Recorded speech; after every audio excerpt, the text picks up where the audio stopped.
Menteri Perhubungan Budi Karya Sumadi menyatakan kemungkinan tahun ini pemerintah tidak melarang masyarakat untuk mudik lebaran. Hal ini disampaikan Menteri Budi Karya dalam paparannya pada saat rapat kerja dengan Komisi 5 DPR RI pada Selasa 16 Maret 2021. Terkait dengan mudik 2021, pada prinsipnya pemerintah melalui Kementerian Perhubungan tidak melarang. Kami akan berkoordinasi dengan gugus tugas bahwa mekanisme mudik itu kita atur bersama dengan pengetatan dan melakukan tracing terhadap mereka-mereka yang akan bepergian. Satuan Tugas Satgas Penanganan COVID-19 pun meminta agar masyarakat secara bijak menyikapi jika mudik diperbolehkan tahun ini. Sejauh ini untuk kebijakan terkait mudik lebaran masih dalam tahap pembahasan oleh kementerian dan lembaga terkait.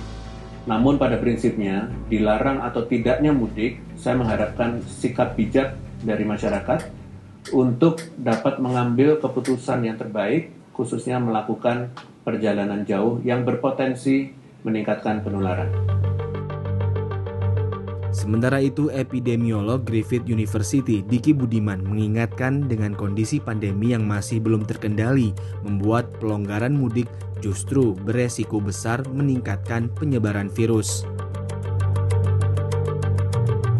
Kebijakan pemerintah untuk tidak melarang mudik lebaran pada tahun ini tentu punya beberapa konsekuensi yang harus dipertimbangkan, termasuk juga diantisipasi ya oleh pemerintah maupun oleh masyarakat. Ya, pertama bahwa situasi pandemi saat ini yang belum terkendali ya, bahkan pada sampai akhir tahun ini masih belum terkendali baik pada level secara global, terutama di beberapa wilayah, termasuk terutama di Southeast Asia atau di katakanlah ASEAN ini adalah menjadi wilayah yang memang mengalami situasi pandemi yang lebih belum terkendali dibanding benua Amerika, khususnya Amerika Serikat dan Eropa. Hampir lebih dari 1 tahun ini kita lihat rata-rata dari tes positivity rate kita yang selalu di atas 10% ini dan belum diimbangi dengan adanya testing tracing yang memadai, tentu memberikan kondisi adanya satu kasus ya, banyak kasus di masyarakat yang belum bisa kita deteksi, belum bisa kita temukan. Pelarangan mudik lebaran tahun 2020 membuat perjalanan mudik keluar masuk Jabodetabek turun hingga 70%. Namun beberapa kali liburan panjang setelah lebaran 2020 membuat adanya lonjakan kasus COVID-19.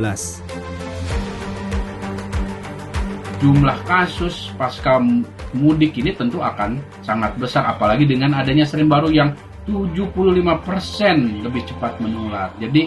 Dan potensinya bisa jauh lebih besar daripada mudik-mudik ataupun libur-libur panjang sebelumnya. Nah, ini tentu yang harus diantisipasi. Oleh karena itulah adanya pelonggaran ataupun tidak dilarangnya mudik ini tentu harus dilakukan satu tindakan antisipasi ya untuk mengurangi potensi penyebaran ya. Karena situasi tadi ya. Pertama adalah bahwa tentu selalu harus diimbau bahwa sifatnya saat ini lebih baik ada di rumah, akan jauh lebih baik untuk dirinya, keluarganya maupun masyarakat.